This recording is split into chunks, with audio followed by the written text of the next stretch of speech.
Social update UG. Lawrence Muganga, from spy suspect to minister. What does Muganga's rise mean for internal affairs and the entire docket? Don't forget that in that photo, Lawrence Muganga was being dragged out of Victoria University building by security operatives in the September 2021 incident. In September 2021, Muganga was dramatically arrested by operatives from the Chieftaincy of Military Intelligence CMI and Police Crime Intelligence at Victoria University in Kampala. He was picked up in what witnesses described as a high-profile security operation involving armed personnel and a drone vehicle alongside his personal assistant.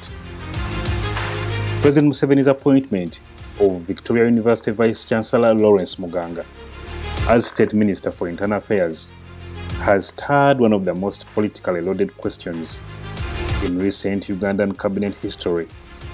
What does it mean when a man once arrested as a suspected spy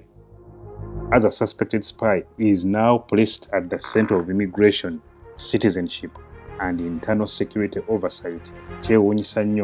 Because some other news outlets are saying that a refugee who was once arrested without valid identification has been appointed as the new State Minister for Internal Affairs. Dr. Lawrence Muganga, the refugee from Rwanda and the Vice-Chancellor of Victoria University, has been appointed Minister of State for Internal Affairs in the new cabinet. Because abantu balowooza sina Uganda. Remember, he was arrested in September 2021 on allegations of espionage and illegal stay in the country. So just tell me what you think as I am going to tell you more about this story. Muganga, who holds a Canadian passport, is an academic and former internal auditor at the Rwanda Revenue Authority, in a country many say he previously identified as a citizen. Have you heard that? He holds a Canadian passport and is a former internal auditor at the Rwanda Revenue Authority. I don't think the Rwanda Revenue Authority can hire a person who's not Rwandese. He now steps into a ministry that sits at the heart of Uganda's most sensitive governance issues: identity, borders, immigration, enforcement, and internal security coordination. Internal affairs is a docket that is historically been entangled in regional tensions, particularly between Uganda and Rwanda. His appointment is not just administrative, it is symbolic, political, and potentially strategic. In September 2021, Muganga was dramatically arrested by operatives from the CMI and Police Crime Intelligence at Victoria University in Kampala. Security sources at that time accused him of espionage and illegal stay in Uganda, alleging he held foreign citizenship documents and could have links to a foreign intelligence network. Although authorities did not publicly specify the alleged target state, media reporting and political context strongly pointed to tensions involving Rwanda. At a time when Uganda-Rwanda relations were strained and suspicion toward Rwanda-linked individuals was heightened, the arrest reflected a broader regional climate in which cross-border identities became politically sensitive. Citizens with perceived Rwandan connections faced scrutiny, administrative restrictions, and in some cases detention or deportation. This was a time a guy born and raised in Kakira, Uganda, lost his ID to immigration simply because his name is Paul Kagame.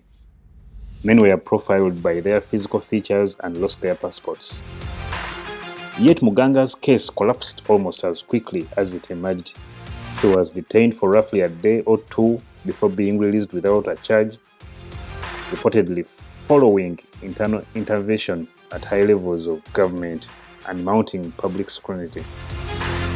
He consistently denied wrongdoing, insisting he was not a spy but an academic caught in a politically charged security environment. What followed his release was a transformation in public profile rather than retreat. Muganga increasingly positioned himself as a voice in debates around identity, citizenship, and rights of Ugandans of Rwandan descent. As Vice-Chancellor of Victoria University, he gained visibility beyond academia, speaking on education reform and later on social and political questions affecting the Banyarwanda community. This evolution placed him within a wider civic and political current, often referred to as the Abavandimwe movement, a loosely structured identity-based advocacy network drawing together Ugandans of Rwanda heritage and related communities. Kakati nno munnange just njagala obeere nga ombuulira ku nsonga ezo kubeera ng'omusajja ayakwatibwako, a man who was once captured for illegal staying in a country and on suspicion of being a spy. Later on, just after 5 years, 4 to 5 years, he has been appointed in a very big position for internal affairs. Just tell me what you think in the comments.